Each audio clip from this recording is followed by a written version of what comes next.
Our guest says the U.S. Department of Veterans Affairs has one of the most important missions in the country, to care for people who risk their lives for us. As we approach Veterans Day, it's important to talk about that mission and how the VA is trying to reach its goal for America's 9 million enrolled veterans. We released a systematic review earlier this year, which is a summary of over 40 studies that compared VA to non-VA care. And the good news from that is that we perform just as good, most often better, as the civilian sector in surgical and non-surgical care. Dr. Shereef Elnahal is the Undersecretary for Health in the Department of Veteran Affairs, where he is responsible for the country's largest integrated healthcare system. Our hypothesis when we started the innovation ecosystem was that these are the folks who know what the solution should be. A lot of our employees are veterans themselves, if not they have a veteran in their lives, and so they often go above and beyond their job descriptions to try new things, to invent new technologies even, to meet veteran needs. And now we have a way to lift up those things that are working and say, what should we do to scale that across the system? This is Conversations on Healthcare.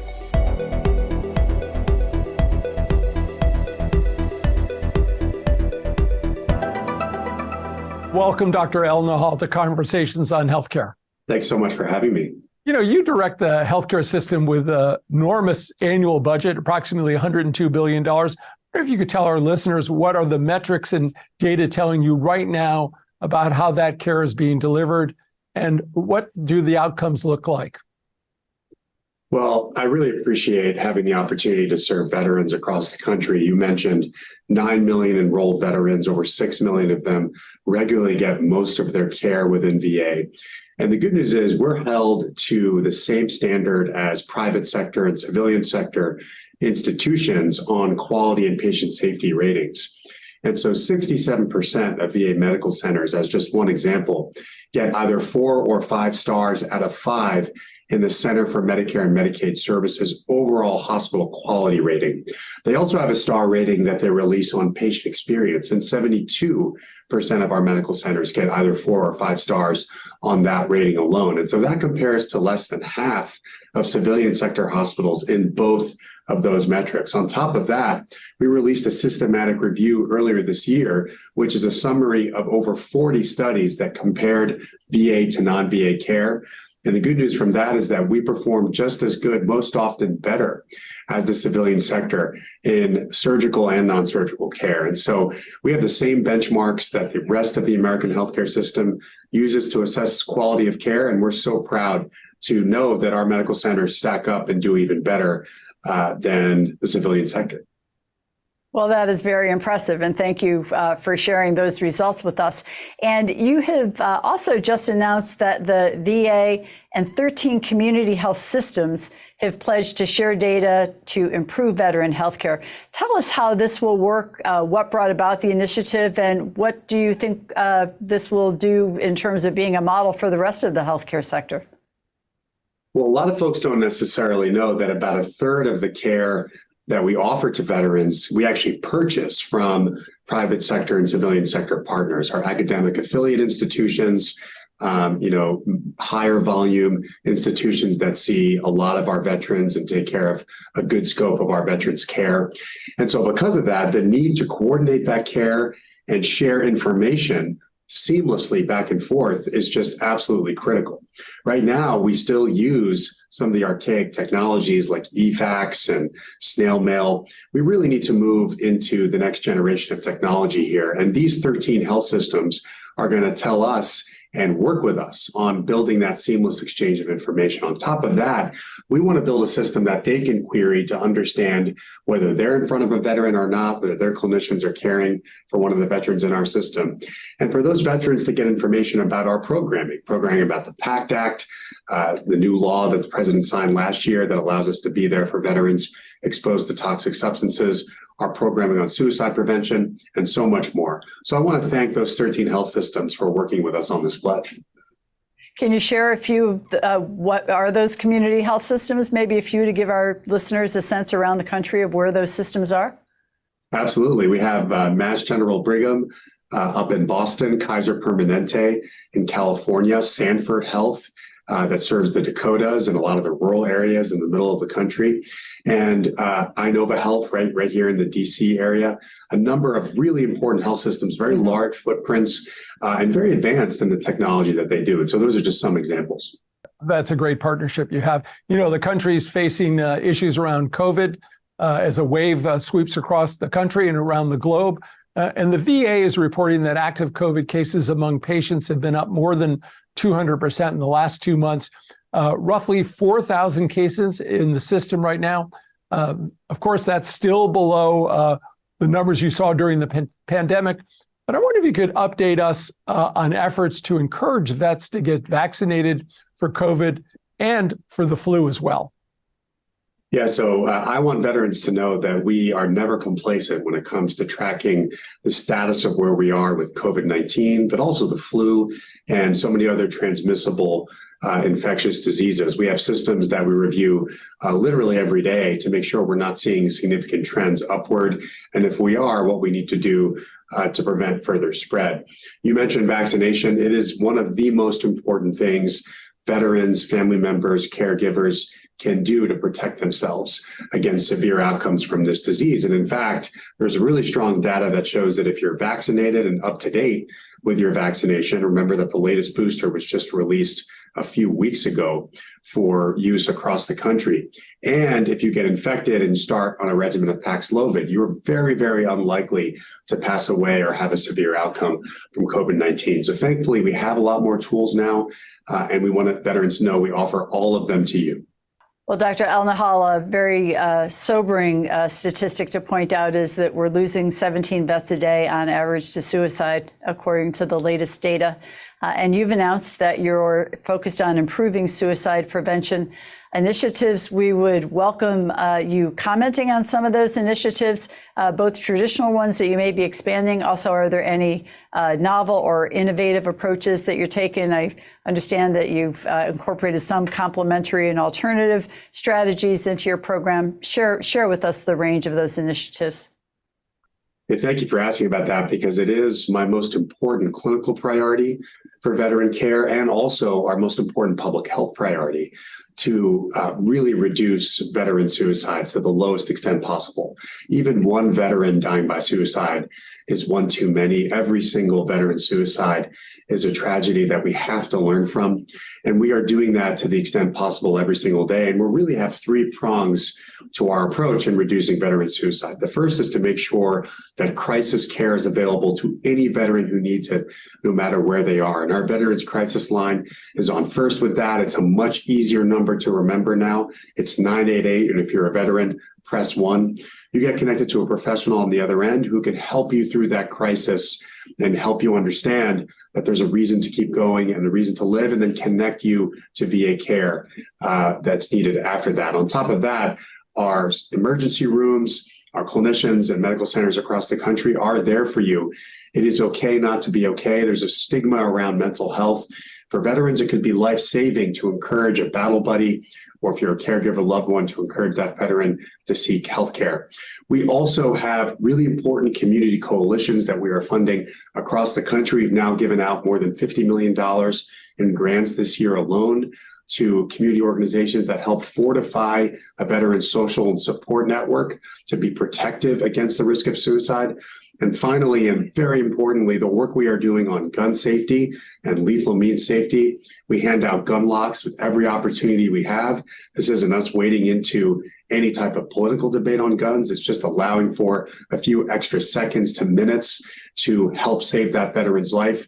If they need to reach out for something to unlock their gun, or if their gun lock is with their caregiver or loved one, that could be a life-saving situation where they would not use that firearm to die by suicide. And so between all of those initiatives, we're working as hard as we can on this very important public health priority. Well, those initiatives are really so important. Congratulations to you and the VA for that work, and certainly the public service announcement around 988, so important in addressing the issues of stigma. You know, Undersecretary, you mentioned earlier about the PACT Act. Veterans are still being urged to apply for the promise to address comprehensive toxins. As you mentioned, PACT Act signed by the president last year. I'm wondering, if you could talk a little bit about it, this is called perhaps the largest healthcare and benefit expansion in the VA history. I'm not sure it's on everybody's radar. It should be such an important program. Should vets apply even if they don't have any symptoms? Well, I'll tell you, there are so many more doors to get into the VA than we had before because of this law. The bulk of the law addresses both Vietnam veterans and Persian Gulf and post 9/11 conflict era veterans, vis-a-vis the latter's exposure to burn pits in Central Command, that's Iraq, Afghanistan, and many other surrounding countries. And for Vietnam vets, of course, it's Agent Orange. The law expands the number of deployment areas that make someone eligible to be considered presumptively exposed to Agent Orange, and then tracks back on conditions that they may have and says this could be related to your Agent Orange exposure, meaning the burden of proof is no longer on veterans to say that their condition is connected to their service as long as they were deployed to particular locations at particular times. However, even if you don't have a chronic condition or symptoms, you can still enroll directly into VA healthcare with various different pathways under the law. And so I encourage everybody to go to va.gov/PACT and click apply for healthcare. You can see all of the new opportunities to get VA healthcare. If you are a veteran, it is not necessarily required that you have been exposed to these substances to benefit as a result of the PACT Act. Well, maybe along those same lines, you've been speaking out about how the VA and the Cancer Moonshot initiatives are aligned to support the PACT Act and veterans with environmental exposures. How do these interact? Well, Cancer Moonshot is a really key part of what we're doing. It's the president's agenda on reducing cancer mortality by 50% in the next few decades. And that's a pretty significant goal, but it's a goal that we think is achievable.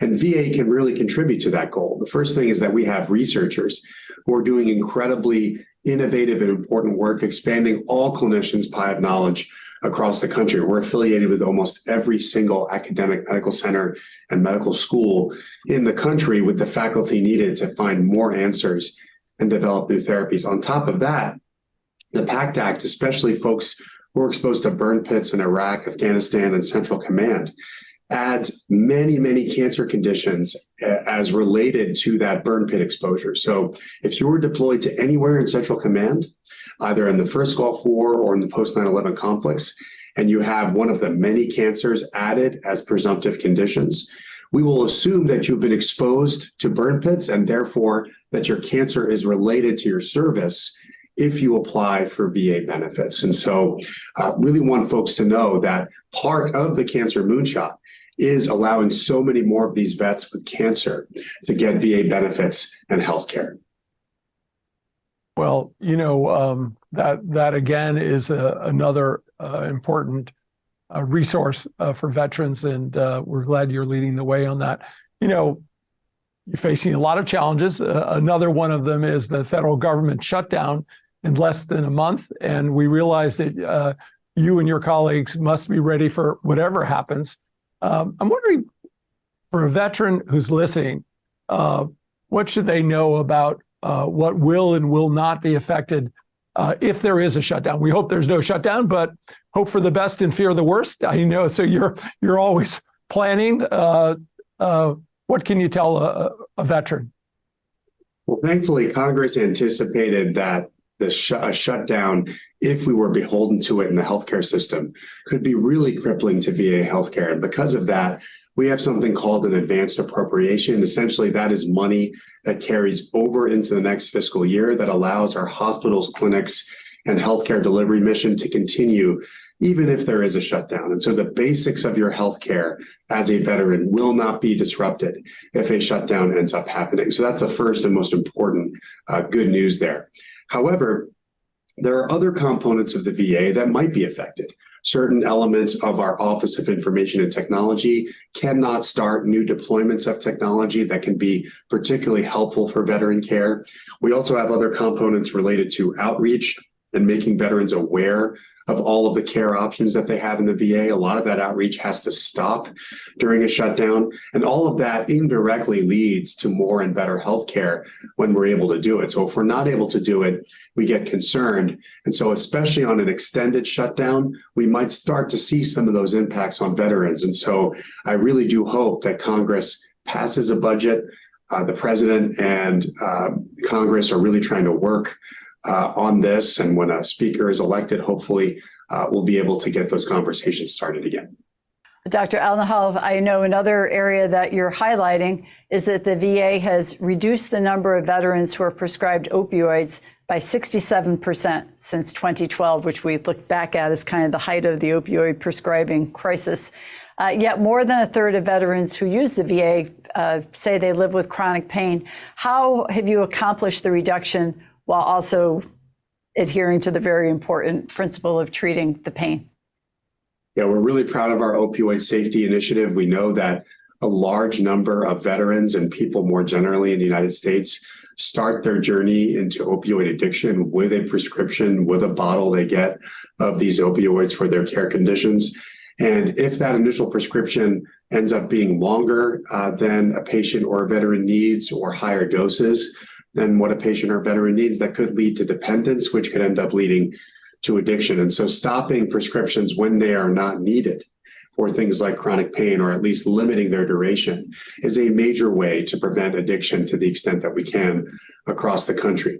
A really important part of our opioid safety initiative, though, isn't just saying, hey, we're not going to give you opioids. It's offering all of the other alternatives that can be and often are effective in relieving pain. So there is procedural care you can get to relieve pain from specialists. There is what we call our whole health portfolio, so acupuncture and other methods that have worked for veterans significantly in the past. And there are other medications that you can try first before resorting to opioids that are not addictive and can relieve your pain. And so essentially we exhaust all options before having to move to opioids in the first instance. And when we do have to use opioids, tapering them off and limiting their duration to the extent possible. You know, Undersecretary Margaret and I have been watching for years the innovations that come out of the Veterans Administration. And you're the co-founder of the Veterans Health Administration Innovation Ecosystem, which is a program designed to foster the spread of innovation and best practices to improve veterans care. I'm wondering if you might share with us some of the latest advancements that have been promulgated from this important work. Yeah, I think the innovation ecosystem is one of the major ways that we lift up the front line, the clinicians, the doctors, the nurses, the pharmacists, the social workers, everybody who is right there in front of the veteran serving them. They often know what the most important pain points for veterans are as they navigate through the VA. And our hypothesis when we started the innovation ecosystem was that these are the folks who know what the solution should be. A lot of our employees are veterans themselves. If not, they have a veteran in their lives. And so they often go above and beyond their job descriptions to try new things, to invent new technologies, even to meet veteran needs. And now we have a way to lift up those things that are working and say, what should we do to scale that across the system? And so that's what the innovation ecosystem does. We've done a lot with it even since the pandemic. So the 3D printing outfit that our innovation ecosystem has allowed for many more masks to be distributed across the country when they were in shortage. On top of that, we've invented novel medical devices like new types of hearing aids that more effectively fit into someone's anatomy after using imaging and other methods to determine what that hearing aid and assistive device should look like. And every year, new innovations and new inventions are coming through. And this isn't a new phenomenon, by the way. The VA has really changed the standard of care throughout many decades. First pacemaker was invented and inserted in the VA. Many different types of surgical procedures started at the VA. And so really this is continuing on the tradition that we've had for so long. Dr. Elnahal, looking back when you were New Jersey's health commissioner, you significantly expanded that state's medical marijuana program. But VA healthcare providers, I understand, may not recommend marijuana or assist veterans in obtaining it because it's a Schedule I controlled substance. And yet the U.S. Department of Health and Human Services has formally recommended that cannabis be moved from Schedule I to a lower level. What do you make of all these efforts, and do you anticipate that the VA will be changing if those things happen?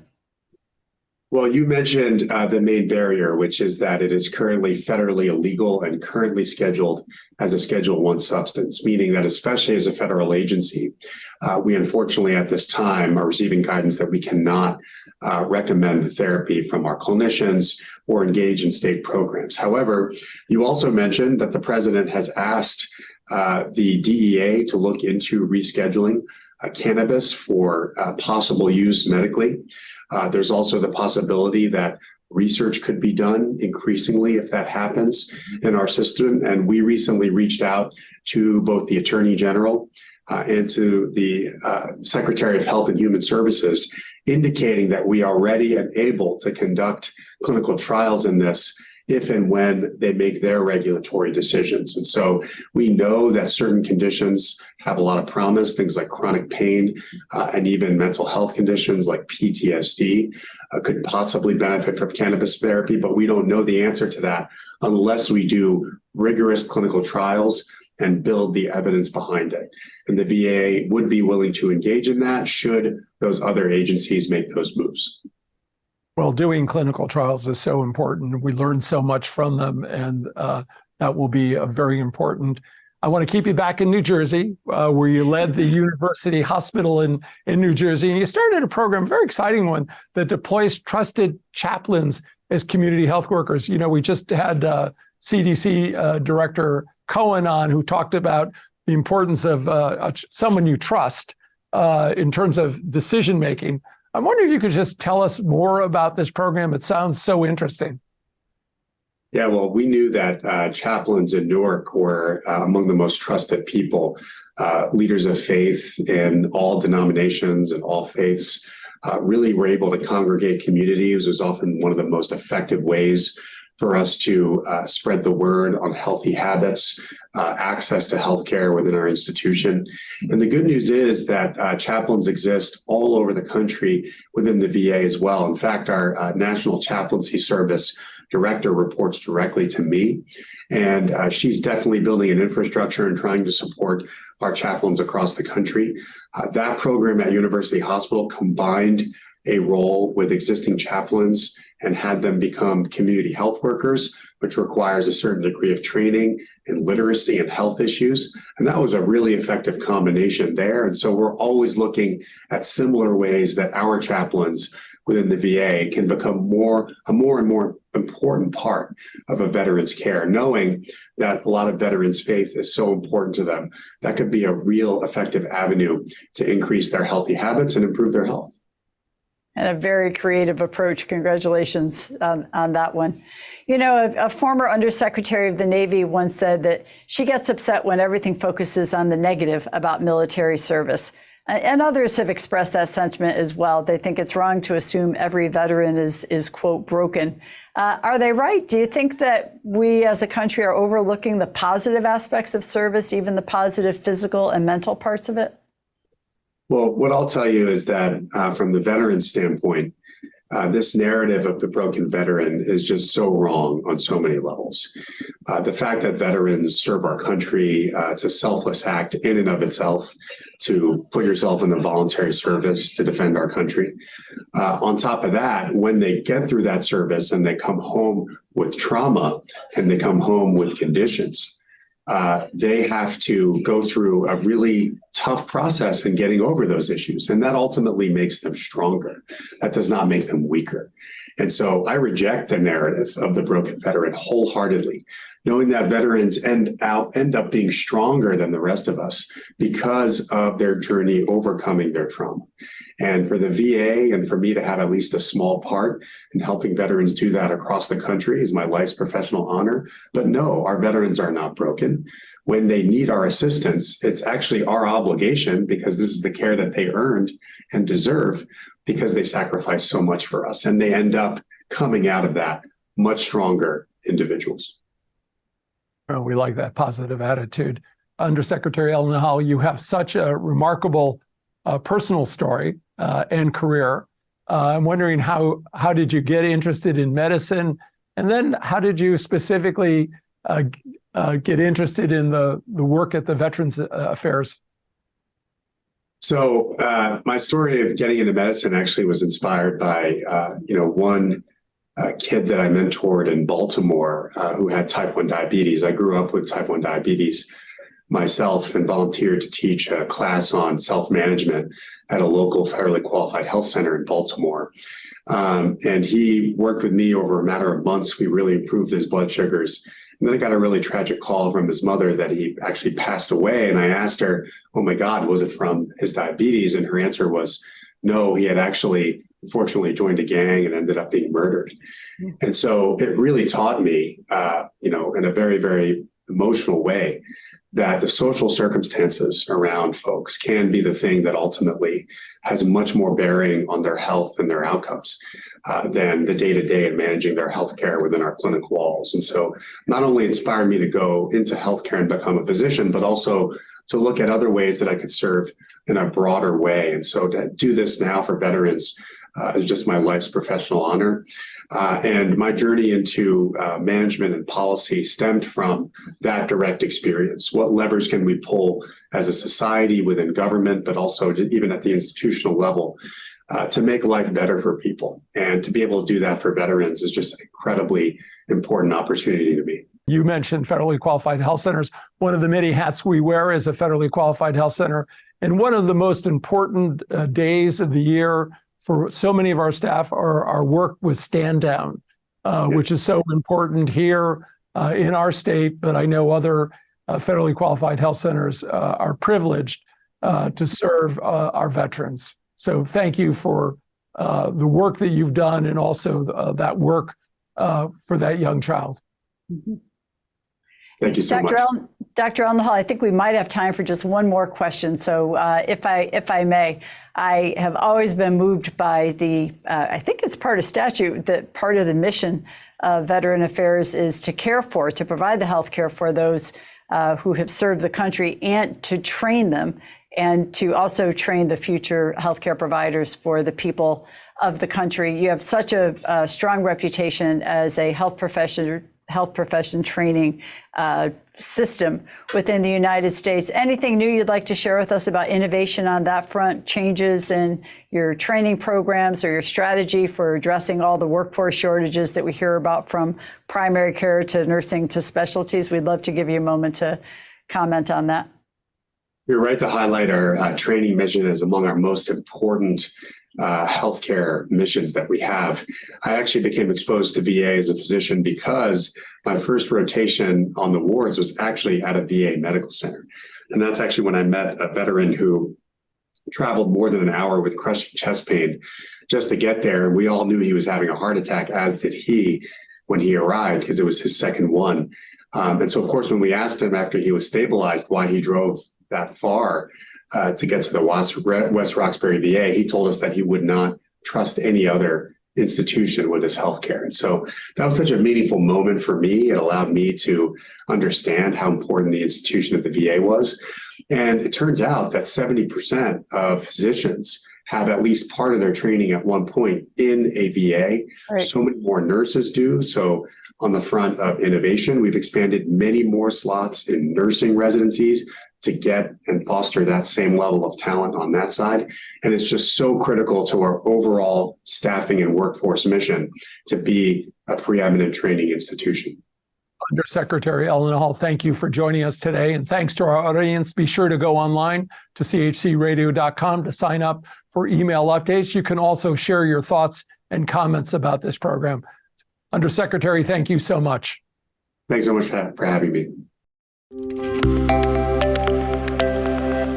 This copyrighted program is produced by Conversations on Healthcare and cannot be reproduced or retransmitted in whole or in part without the express written consent from Community Health Center, Inc. The views expressed by guests are their own, and they do not necessarily reflect the opinion of Conversations on Healthcare or its affiliated entities.